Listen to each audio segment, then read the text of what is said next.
Mateus, no capítulo 27, a partir do versículo 33, em nome de Jesus. Aquele que puder se colocar sobre os seus pés, irmãos, em nome de Jesus, se colocar de pé, nós vamos fazer a leitura, isso em reverência ao Senhor, em nome de Jesus.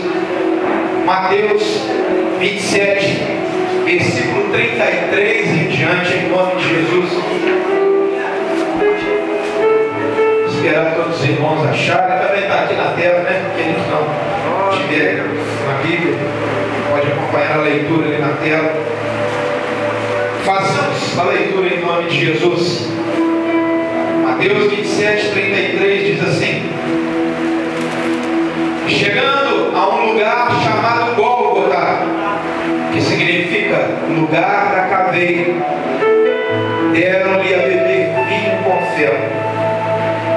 Mas ele, provando-o, não o quis beber. Depois de o crucificarem, repartiram entre si as suas vestes, tirando a sorte, e assentados ali o guardavam. Por cima da sua cabeça puseram escrita a sua acusação: este é Jesus, o Rei dos Judeus. E foram crucificados com ele 2 ladrões, um à direita e outro à sua esquerda. E os que iam passando blasfemavam dele, meneando a cabeça e dizendo: ó tu que destróis o templo e em 3 dias o reedificas, salva-te a ti mesmo, se és o Filho de Deus, desce da cruz. De igual modo, os principais sacerdotes com os escribas e anciãos, escarnecendo, diziam: salvou os outros, a si mesmo não pode salvar-se. É Rei de Israel, desça da cruz e creremos nele. Confiou em Deus, pois venha livrá-lo agora, se de fato lhe quer bem, porque disse: sou filho de Deus. E os mesmos impropérios lhe diziam também os ladrões que haviam sido crucificados com ele. E desde a hora sexta até a hora nona houve trevas em toda a terra.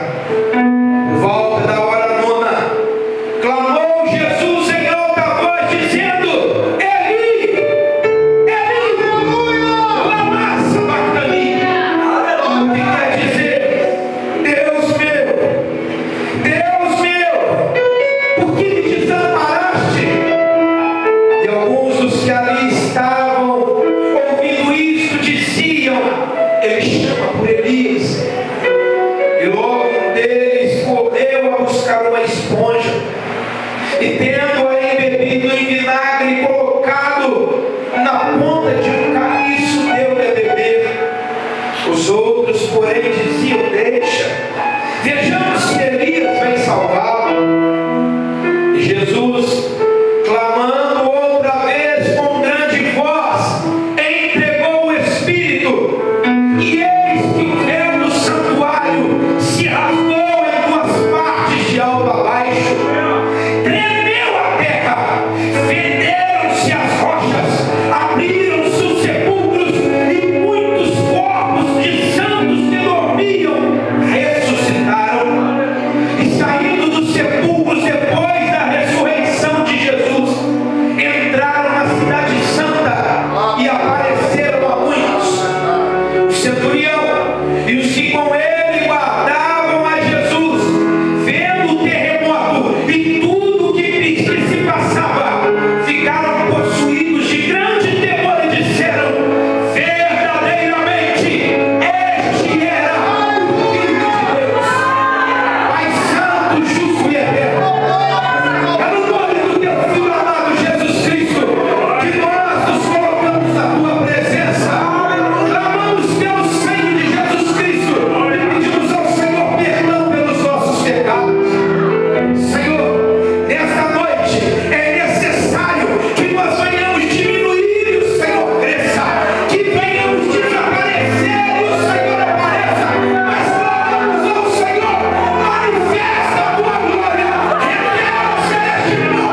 está cansada de saber, né? A igreja ela conhece muito bem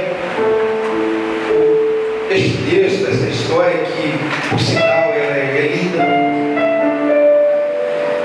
Sei que tem alguns irmãos aqui que ainda não se posicionaram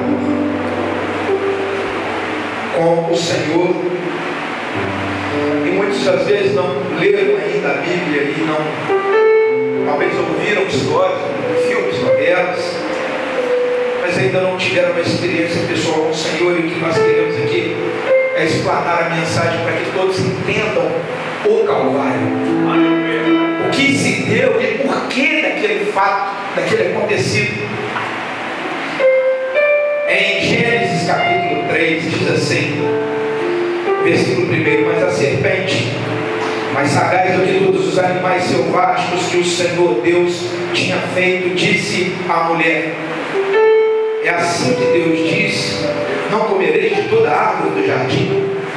Respondeu-lhe a mulher: do fruto da árvore do jardim podemos comer, mas do fruto da árvore que está no meio do jardim de Deus, dele não comereis, nem tocareis nele, para que não morrais. Então a serpente disse à mulher: é certo que não morrereis, porque Deus sabe que no dia em que dele comerdes, vos abrirão os vossos olhos, e como Deus sereis conhecedores do bem e do mal. Vendo a mulher que a árvore era boa para se comer, agradável aos olhos, e árvore desejável para dar entendimento, tomou-lhe do fruto e comeu, e deu também a seu marido, e ele comeu. Abriram-se então os olhos de ambos, e percebendo que estavam nus, cozeram folhas de figueira e fizeram cintas para si. Quando ouviram a voz do Senhor Deus, que andava no jardim pela viração do dia, esconderam-se da presença do Senhor Deus o homem e sua mulher por entre as árvores do jardim. E chamou o Senhor Deus ao homem e lhe perguntou: onde estás? E ele respondeu: ouvi a tua voz no jardim, e porque estava nu, tive medo e me escondi. Perguntou-lhe Deus: quem te fez saber que estavas nu? Comeste da árvore que te ordenei que não comesses? Então disse o homem: a mulher que me deste por esposa, ela me deu da árvore e eu comi. E disse o Senhor Deus à mulher: que é isto que fizeste? Respondeu a mulher: a serpente me enganou e eu comi. Então o Senhor Deus disse à serpente: visto que isso fizeste, maldita és entre todos os animais domésticos, e o és entre todos os animais selváticos. Rastejarás sobre o teu ventre, e comerás pó todos os dias da tua vida. E porém inimizade entre ti e a mulher, entre a sua descendência e o seu descendente. Este te ferirá a cabeça, e tu lhe ferirás o calcanhar. E daqui nós vamos partir até o Calvário. Irmãos, o homem, ele não foi feito para morrer. O homem não foi criado para morrer. O homem foi criado para viver. O homem, grosseiramente falando, né, da obra da criação, ele foi a cereja do bolo. Ele foi a coroação de Deus sobre a criação. E foi a obra de Deus, de tudo que Deus criou, de toda a beleza, né, que o homem hoje, a natureza realmente, a natureza é linda e é bela porque Deus criou. Mas aos olhos do Senhor, a criação, de toda a criação, o que Deus criou de mais belo, de mais formoso foi o homem. Porque o homem foi feito segundo a imagem e semelhança de Deus. Então o homem não foi criado para perecer uma eternidade, não uma vida. Mas o homem não foi feito para perecer uma eternidade de sofrimento no inferno. O homem foi feito para viver em comunhão com Deus. Imaginem que Deus, Ele, todos os dias, na viração do dia, né, no final da tarde, Deus deixava um trono de glória, e Ele deixava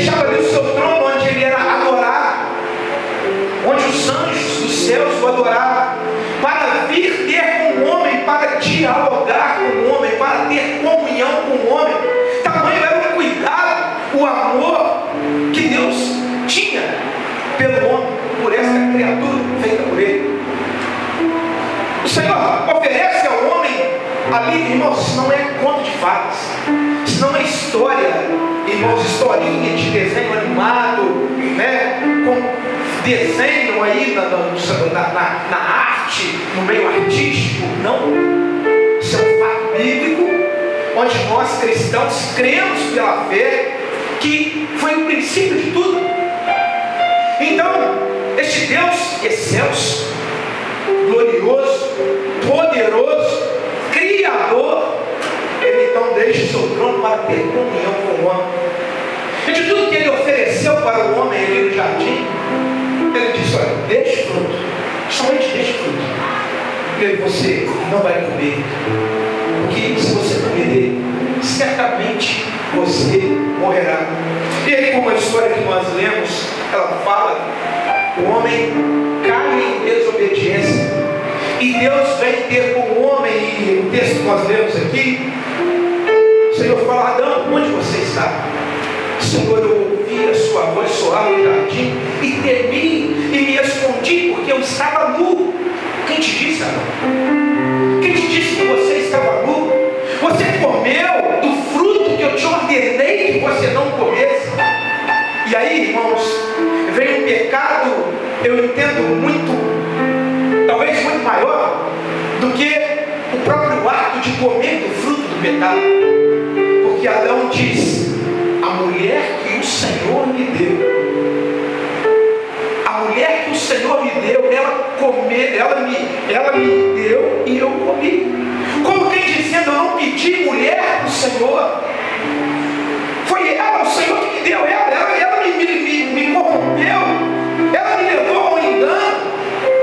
Ou seja, o homem não assume a responsabilidade do erro. O homem não assume a responsabilidade do seu próprio ato pecaminoso. E de igual modo pergunta para Eva, e Eva: não, a serpente me enganou. Eva também não assume a responsabilidade e diz: a serpente me enganou e eu comi. E já aqui eu quero trazer uma reflexão. Talvez alguns aqui não estão hoje na presença de Deus, talvez por algum momento se afastaram, por algum motivo. Mas eu quero dizer para todos nós, tanto para quem talvez esteja aqui eu não conheço, eu sou de fora, conheço alguns irmãos que sim da igreja, mas a maioria aqui eu não conheço. Mas talvez por algum motivo alguém aqui tenha se afastado da presença de Deus. Talvez outros ainda estando dentro da igreja possam pensar em algum momento, talvez por algumas coisas que possam acontecer, em sair. Mas o que eu quero dizer para vocês é que, na verdade, irmãos, nós precisamos ter o cuidado de não agir como o primeiro Adão e buscar responsabilizar outros pelas nossas fraquezas, pelos nossos erros, pelas nossas falhas. E sim, nós estamos aqui reunidos em sociedade, não é nenhuma comunidade. A igreja é isso, é uma comunidade, é uma reunião de seres humanos incompatíveis. Cada um aqui tem nós não somos compatíveis na nossa mente, nós nos compatibilizamos em Cristo. Mas cada um aqui tem uma visão de vida, cada um tem um pensamento, cada um tem um propósito para a sua vida, né? Cada um aqui tem os seus planos, os seus projetos de vida. Mas no que diz respeito à igreja, nós precisamos entender que aqui o alvo é Cristo. O alvo é o céu. O alvo é a eternidade. Nós precisamos entender que quando nós nos voltamos à palavra, quando nos voltamos para Deus, tentando buscar o entendimento de qual é o propósito da vida. Na filosofia existe uma pergunta, né? Eu já falei isso aqui uma vez. E os filósofos dizem, a pergunta é a seguinte: quem somos? De onde viemos? Para onde iremos? Ninguém na filosofia consegue responder a essas perguntas. Mas nós, como cristãos, eu digo: de onde nós viemos? O Senhor Deus soprou sobre o homem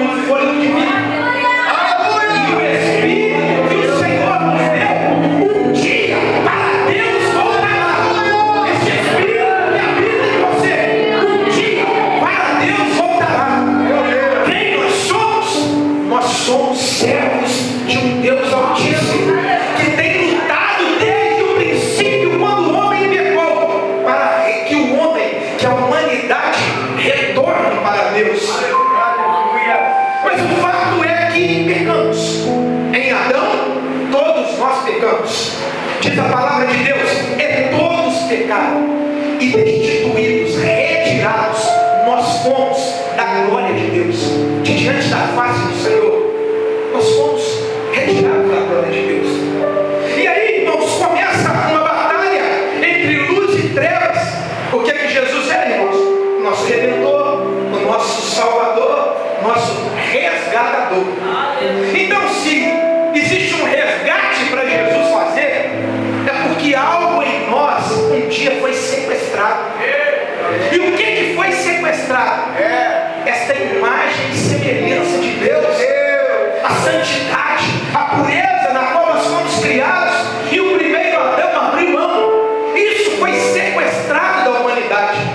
E para todo sequestro, irmãos, existe um preço a ser pago.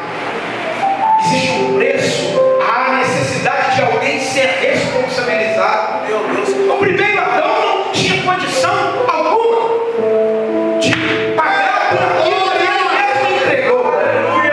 O Senhor então começa a levantar de Gênesis, ele levanta Noé, Abraão, e posteriormente, depois destes, vem Moisés e todos os profetas, e todos estes, ainda que sendo homens de Deus, ainda que anunciando a justiça de Deus, anunciando as grandezas de Deus, tentando trazer o povo a um arrependimento, para que a humanidade mais uma vez se voltasse para Deus.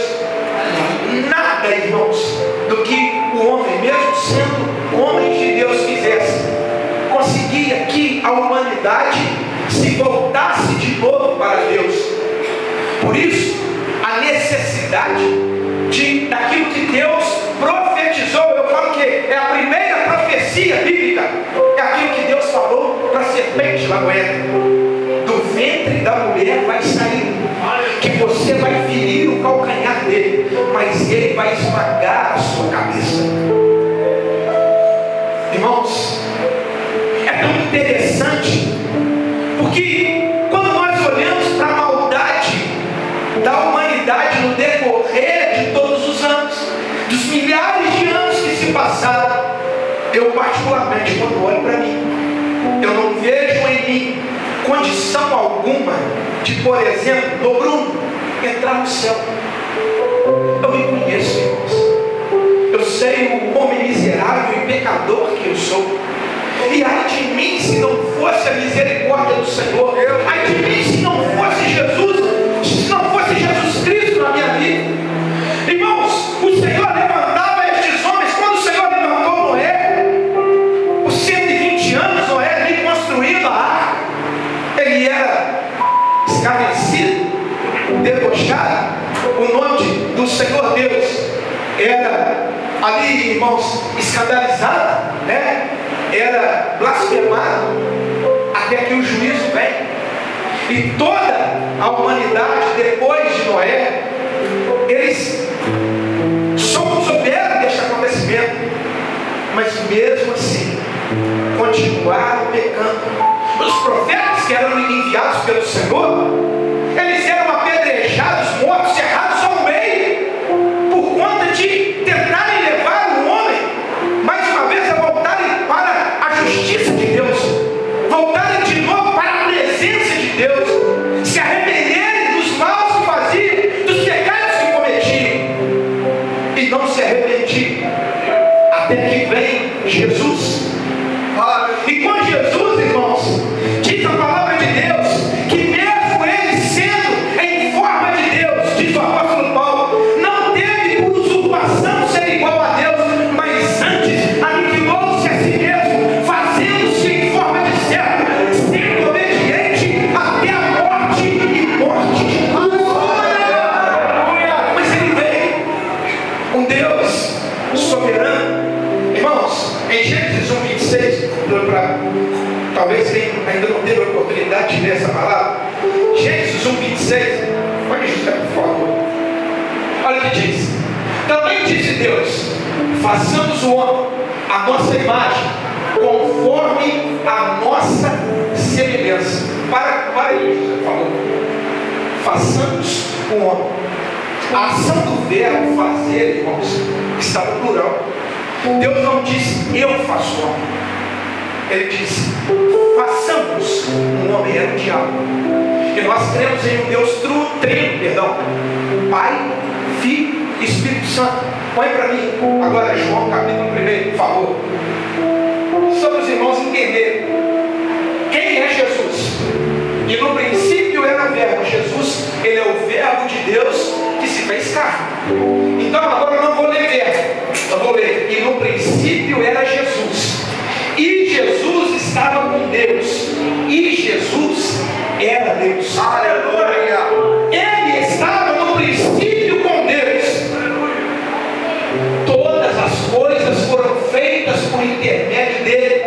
E sem ele, nada do que foi feito se fez. Vocês estão entendendo de quem a gente está falando, irmãos? Nós estamos falando de um Criador, daquele que estava com o Pai durante toda a eternidade. E ele mesmo estando com o Pai na eternidade, onde a Bíblia diz que os anjos, arcanjos, serafins, os querubins, os seres viventes arrancam as suas coroas, lançam diante do trono e dizem: Santo, Santo, é o Senhor nosso Deus. É este, irmãos, é aquele de quem João viu o livro lacrado, selado, e começou a chorar e dizendo: quem é digno de desatar os selos? E de repente João olha e o anjo diz: eis ali o Cordeiro de Deus. Ele, o único no céu que tinha condição de desatar ali, de abrir o livro. Irmãos, era este Jesus que veio em carne e sangue. É este Cristo que veio morrer pelos nossos pecados. E quando ele vem, irmãos, realizar a sua obra do Evangelho, trazendo cura, trazendo libertação àqueles que tinham espíritos malignos, espíritos imundos. Ele trazia a palavra de salvação e vida eterna. Onde Jesus passava, o enfermo, deficientes começavam a andar, cegos recebiam visão, leprosos eram limpos da sua lepra, mortos ressuscitavam, porque onde Jesus estava, irmãos, a morte não podia parar. Aonde Jesus chegava, a morte tinha que bater em retirada. E aqui rapidamente eu quero fazer uma reflexão, porque às vezes a gente fala assim, as pessoas, alguém pode pensar: mas pastor, isso é coisa lá do passado, isso é coisa que aconteceu lá atrás, isso não acontece mais. Mas o escritor aos Hebreus, ele vai dizer que Jesus Cristo é o mesmo ontem, hoje e será eternamente. Ele não mudou, ele é imutável. O seu poder, a sua palavra, o seu nome, o que há poder no nome de Jesus. Há poder no nome de Jesus. Talvez alguém chegou aqui hoje enfermo, ou talvez esteja aqui clamando por alguém que está enfermo lá na sua casa. Talvez hoje seja o dia que você vai sair daqui curado, ou o dia que você vai levar a cura, ou necessidade na sua casa. Porque antes que os irmãos aqui da igreja, o pastor Tiago, convidasse vocês para estarem aqui, Jesus preparou este dia para vocês. E ele preparou. Vocês podem saber de uma coisa: ninguém sairá daqui de qualquer maneira. Em nome de Jesus Cristo, ninguém sairá daqui de qualquer maneira. Que há poder no nome do Senhor Jesus Cristo. Então, veio o Senhor Jesus,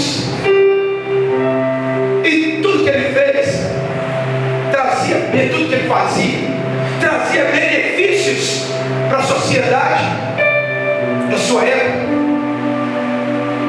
Pessoas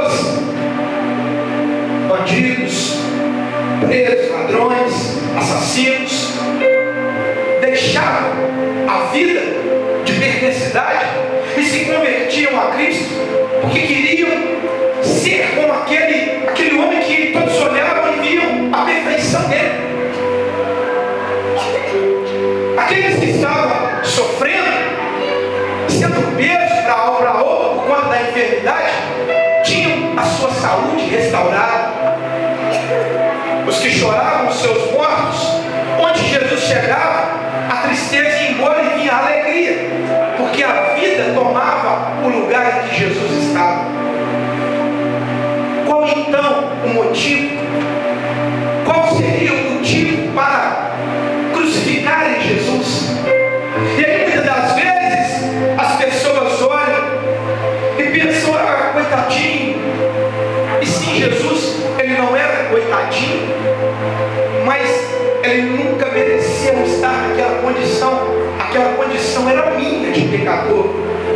A cruz que ele carregava na sua cabeça, aquela cruz era minha. Os cravos nas mãos, a cruz que ele carregou, tudo aquilo era meu. A vergonha, porque hoje colocam Jesus pendurado em uma cruz, né? A cruz, Jesus venceu a cruz, ele não está mais pendurado em uma cruz. E ali, né, vestido com um pano, com uma sunga ali, uma cueca, né? Ali o artífice, né?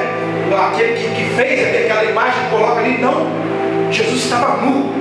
A vergonha dele, ele estava exposto à vergonha, e ele estava nu ali naquela cruz. Então toda aquela vergonha, toda a dor, todo o sofrimento, tudo aquilo era meu. Tudo aquilo era para nós seres humanos, porque sim, por mais que você pense e diga: olha, eu não faço mal para ninguém, eu não prejudico quem quer que seja, meu irmão, minha irmã, se você faz isso, você faz o bem. Olha, eu te digo, isso é o mínimo da nossa obrigação. É uma responsabilidade social. Nós ajudarmos uns aos outros, nós, né, não prejudicarmos a ninguém. Isso é uma responsabilidade social de cada um de nós, enquanto ou como sociedade que somos. Isso é uma responsabilidade social. Ser uma boa pessoa, ser uma pessoa honesta, íntegra.